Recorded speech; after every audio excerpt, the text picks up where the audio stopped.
Hello beautiful soul! Welcome back to my channel. This is Mei Chang Ame from Japan, Cancer Kabayan. This reading is for you. Mga natitirang araw, this June 2024. Maraming salamat din na sa aking mga subscriber, cross-watcher, at sa mga bago pasok dyan. Welcome na welcome kayo sa bahay ni Ate Aimee. Maraming salamat din sa inyong lahat, no? Yan, sa mga nagpa-personal reading, salamat po. Kung gusto po ng energy nyo lang, ang gusto nyo makuha natin, nasa baba po na video na to, how to contact me. This is a general reading, kabayan. Cancer, kuhanin mo lang ang sayo at itapon ang hindi naman para sa iyo. Maaring ito is a vice versa, maaring energy mo, energy ng person mo, o energy ng malapit sa puso. Sa puso mo, maaring nangyayari o mangyayari pa lang. Use your own intuition, lawakan po natin ang ating isipan. Tandaan nyo, hindi nyo po ito personal reading. Kung ano man lumabas dito, huwag nyong dibdibin.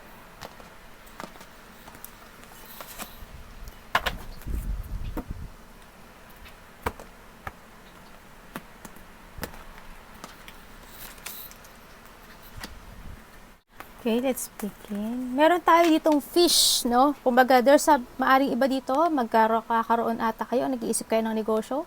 Ganyan, negosyo, trabaho, yan, paano tumaas ang wealth, business, finances, ganyan. Maaring may pinag-uusap, may iniisip kong kayong ganun, no? O kaya may darating na abundance, magiging ang wealth, maaring may tatayong negosyo or business, yan, maaring ganun, no? And we have the ship, no? Kumbaga, yung pagbabago is nasa inyo no? Kumbaga, kung gusto niyo ng pagbabago, nasa inyo mga kamay. Yes, there's a travel, maaring magta-travel kayo na sa barko, sa tubig, or may travel kayo, or maaring bibili kayo ng vehicles, kung ano mang vehicles man, yan, o kaya magpapagawa, no, ng vehicles. May mga movement ako nakikita, may mga bagong journey na darating sa buhay mo, kumbaga may mga changes ako nakikita. Maaring may distance, no? Maaring travel ka nga, or may tao na lalayo or magdi-distance to travel. Maaring kung ano man distance yun. Or maaring ikaw ang di-distance sa isang situation, maaring ganun. Nakita ko dito. Siyempre, we have the mountain. Magkakaroon ng mga obstacle, delay, blockage, maaring magkakaroon ng mga enemy o galit sa'yo, galit ka, maaring ganun. Magkakaroon ng mga challenge o may mga tao na matitigas ang ulo, no? Ang nakikita ko. Sa nakikita ko sa iyo, nakikita ko naman yung pagiging hardworking mo. Nandun yung determination when it comes sa lahat ng bagay, no? There's a new horizon. Maaring there's a new opportunity or new job, new work, business man yan, ang nakikita ko na gusto mong gawin at gusto mong bigyan ng effort. There's a new beginning na happiness na ikinasisiya mo o gusto mo, no? Kumbaga yung may mga achievement, maaring may mga achievement, may nakita kong achievement na gagawin mo, no? Sa nakita ko dito. Pero nandito ka sa sitwasyon, nakikita ko na rin yung pagiging matapang mo, yung confidence mo, yung lakas ng loob mo, no, yung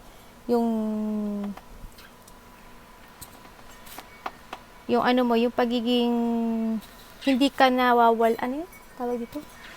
Ikaw yung tao na hindi madaling masiraan ng loob. Yun, yung iba ganun. Kaso yung iba dito, naghihintay pa kayo. Hindi nyo alam. Siguro naghihintay kayo na kailan kaya yung darating na opportunity sa akin na ganun. Kailan kaya darating na may magandang pagbabago sa buhay ko? Siguro yung mga, kailan kaya darating yung hinihintay ko? Maaring ganun, no? Maaring may mga piniperfect kayo sa buhay nyo, o siguro iba dito perfectionist.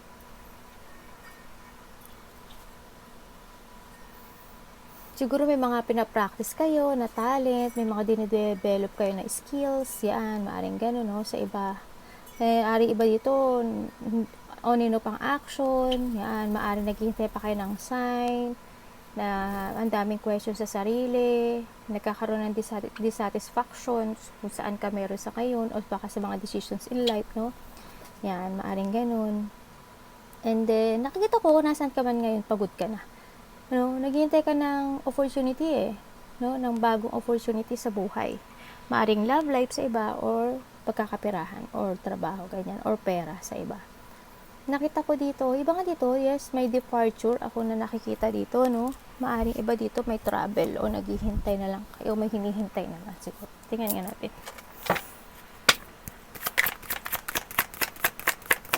May nakikita rin ako dito na ano, papers. Hindi ko alam kung anong papers yun. Kontrata, document, kung ano man papers yun. Sa nakita ko dito, okay.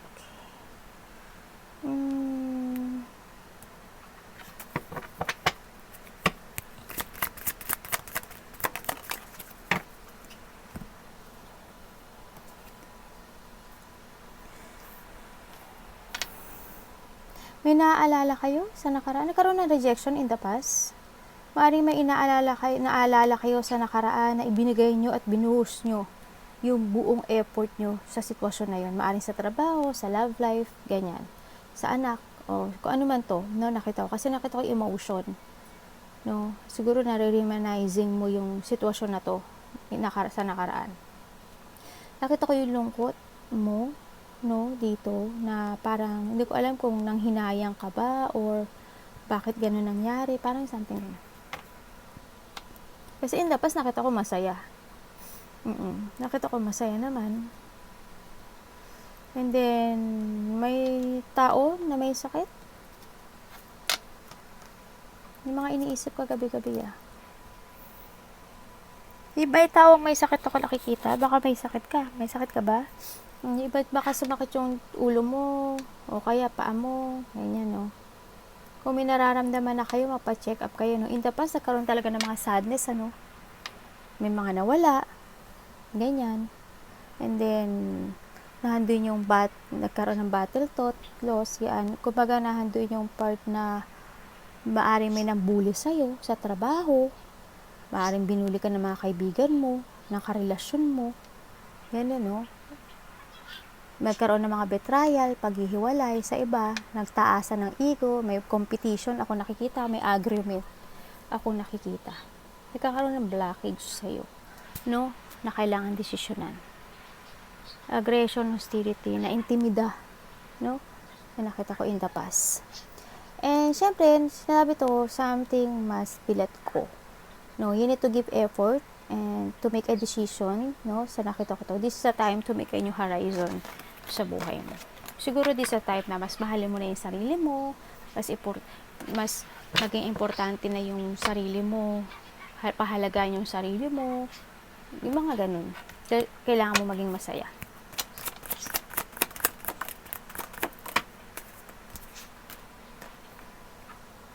Yes, there's a new direction. Ako na nakikita sa'yo, no? May mga mangyayaring biglaan. Kumbaga, may mga hindi as unexpected. Maaring revelation. Maaring sa iba nangyari na to. Maaring revelation. Maaring magkakaroon ng mga calamity, crisis, distraction in a foundation. Maaring disaster. Maaring, kung ano man direction na to, kung ano man biglaan na mangyayari na to, ganun nakikita ko. No? And you need to abandon in the past then, no? Going towards sa bago, to make a new direction, kailangan mo magdesisyon sa buhay. No? Kung gusto mo ng new project, opportunity, kasi you have a wisdom, You have a wisdom to make a decision. You are the ruler of yourself. No? Sa nakita ko dito.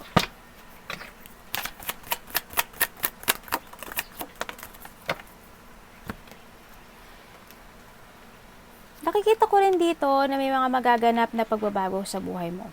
Maaring iba dito makakatanggap ng pera, or there's a new offer of opportunity na magaganap sa buhay mo.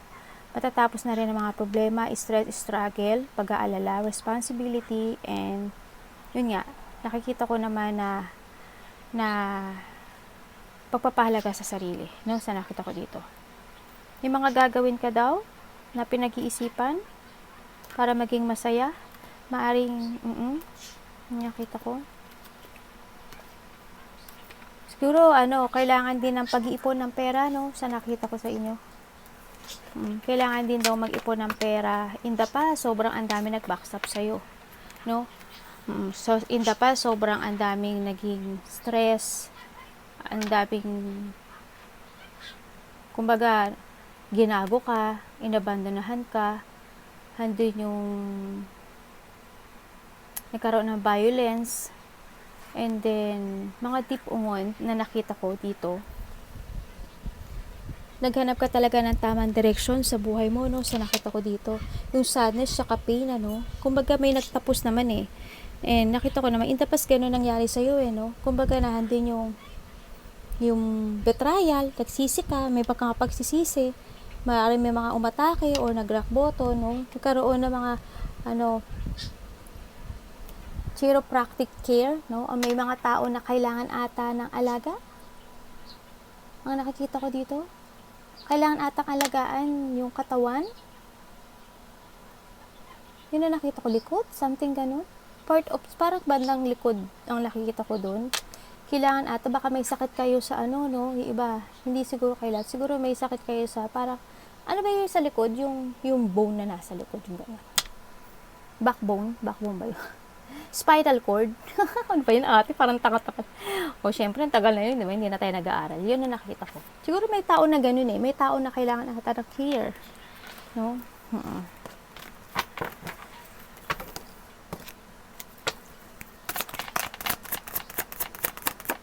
Pero sa nakita ko, you are now in a new horizon. Siguro decision making na lang. Baka iba dito nakapag-decide na. Nakikita ko dito na hindi mo sinushow lahat ng ikaw. Maaaring nagiging misteryoso ka, maaaring may mga sikreto ka, may mga hidden ka,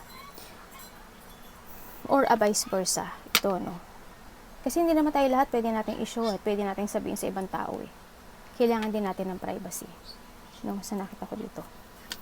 Meron kang mga hinihiling or may mga wish come true ka.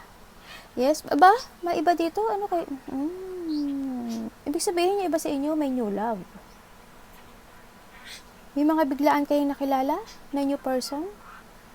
O kaya may mga naganap na inaasam nyo, na wish come true, na biglang lumating. Either love, opportunity, kung ano man yun, sa nakita ko. Pero ingat lang kasi nakikita ko dito na parang may tao dito na masikreto. No? May mga biglaang mangyayari na, yun nga, happiness. Yan. Nakikita ko dito. Achievement sa iba.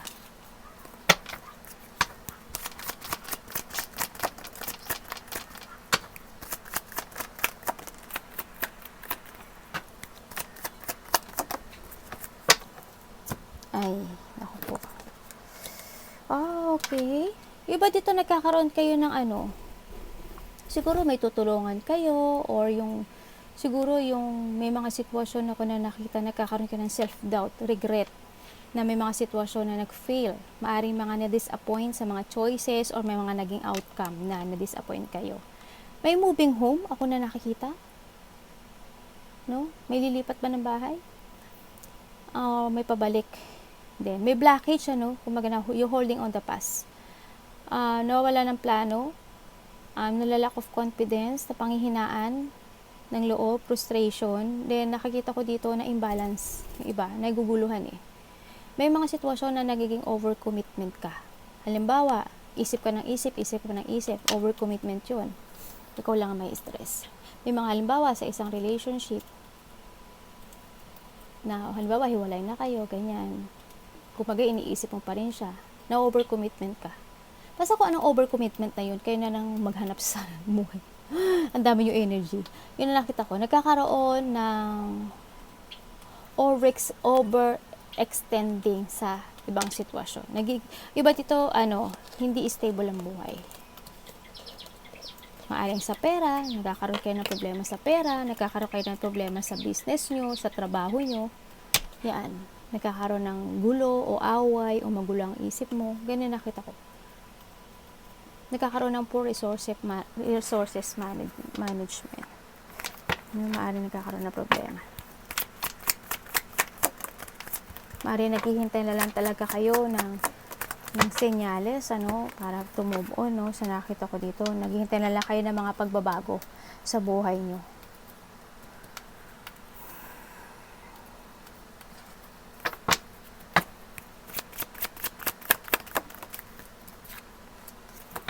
Okay, nandun yung naghihintay kayo, kailan kayo matatapos yung mga paghihirap ko sa buhay ko? kailan kaya ako kukontakin ng ganito?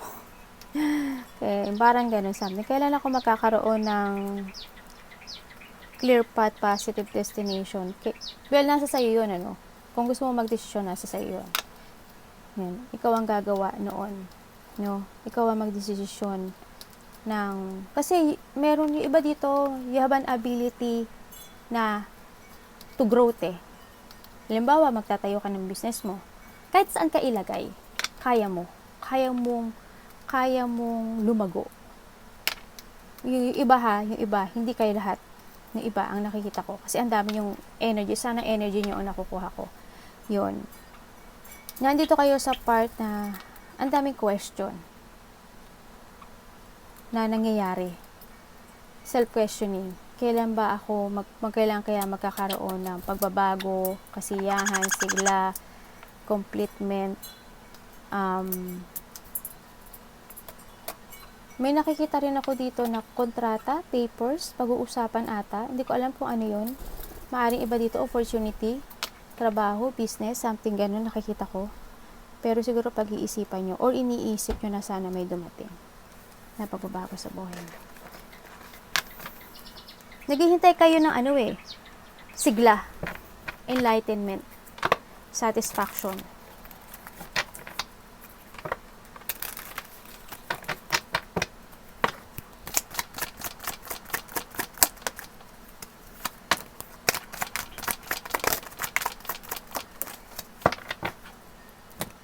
Sa iba sa inyo siguro maybe the past o nangyari na, no? Sa nakita ko dito, maaring in the past nagkaroon talaga ng or mangyayari pala yung iba ng mga pag-aaway with it comes sa trabaho, no? Maaring kasama sa trabaho, kapamilya, mga kapatid, nagkaroon ng mga conflict, no? Nagkaroon ng mga movement or tension or competition sa iba, maaring gano'n. Nagkaroon ng mga disagreement.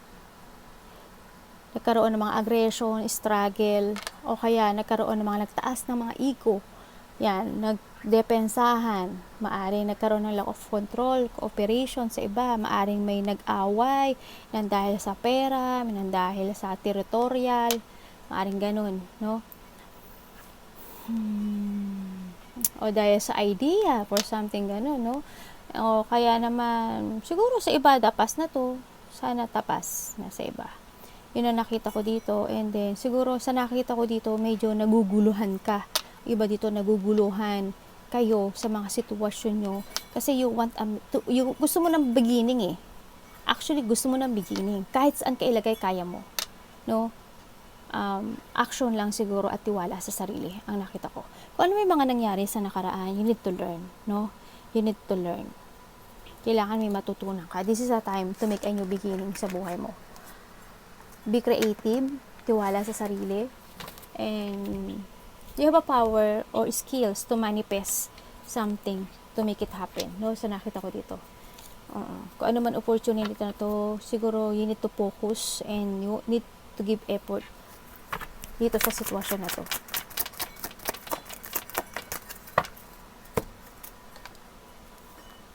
Yes, in the past, siguro nagkaroon ng mga revelation, nagkaroon ng mga problema, hindi inaasahan, biglaan, o kaya nakikita ko dito na napagod ka and you want to abandon it the past, no? Sa nakita ko dito, or going towards sa bago, syempre. Kumbaga may mga foundation talaga na gumuho o may mga nangyaring na napagod ka na. O kaya may mga nangyari na ibinigay mo yung lahat, suporta, maaaring sa trabaho, sa relasyon, sa family. No, nakita kong ganun. Siguro, yun nga, siguro,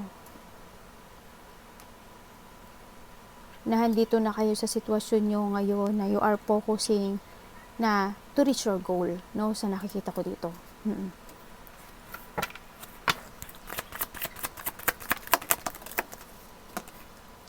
May mga pinag-iisipan ka talaga na mga pagbabago sa buhay mo, no?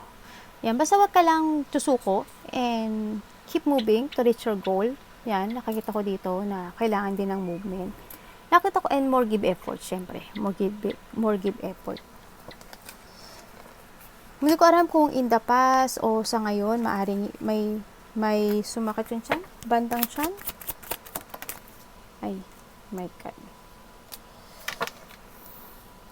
Nagkakaroon talaga ng mga blockage when it comes to creativity, no? Siguro this is the time na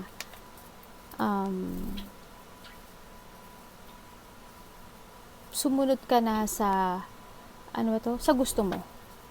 Kung ano yung gusto mo na goals sa buhay mo. Iba dito nagiging busy. No? Or kailangan mong stand up for belief. No? Sa nakita ko dito. Matatapos yan ang problema mo. Yan, nakita ko dito. May makita mo rin yung katotohanan at may mga pagbabagong mangyayari sa buhay mo, no? Regret. Tingnan mo, regret. Yes, there's a regret na mga nangyari, no? Tandaan mo kung ano yung mga pagsisisi, mga regret, mga nawala, nasayang, sadness, loneliness, hindi na yun maibabalik eh. No? Hindi mo na mababalik yung mga sitwasyon na yun. Siguro we need to accept the lesson sa nakikita ko dito. No? Share, we have the community. Siguro sa nakikita ko dito when it comes to community, handito siguro na we have the 8. There's an abundance coming in. Maaring late sa'yo ang 8, no? Yan. Sa nakikita ko sa'yo dito, this is the time to make a decision na kailangan mong i-focus yung sarili mo. Na kailangan mong i-give effort yung sarili mo. Na kailangan mo ng pagbabago. Hindi ka nag-iisa, no? Sa nakita ko dito, maaring iba dito may anak na isa, o kaya nakikita ko rin dito na this is the time na magkaroon ka ng rules sa sarili mo para maging malaya ka, para magkaroon ng kaliwanagan, no, sa nakita ko dito, and then para magkaroon ng growth, yung na nakikita ko. O yung iba sa inyo, sa nakikita ko dito, hindi ko alam kung you're hiding your feelings or minsan handun yung lungkot eh. Handuin yung parang siguro yung iba dito tumatahimik na lang kayo, hindi kayo nagsasalita. Iba dito nagger eh, no? May mga sitwasyon ako na nakita na nagiging poker face yung iba. Hindi lahat, hindi naman lahat. Maaring ikaw or there's a person sa paligid mo na nagiging poker face. Mag-ingat kayo ha sa mga tao na nagiging poker face. No? Siguro this is a time na rin na magkaroon ng mag-reveal uli ng panibago. Community yan, no? Kailangan mong sundin yung mo. Tandaan mo, hindi na maibabalik ang nakaraan. We need to learn. Okay? Arigatou namaste, God bless.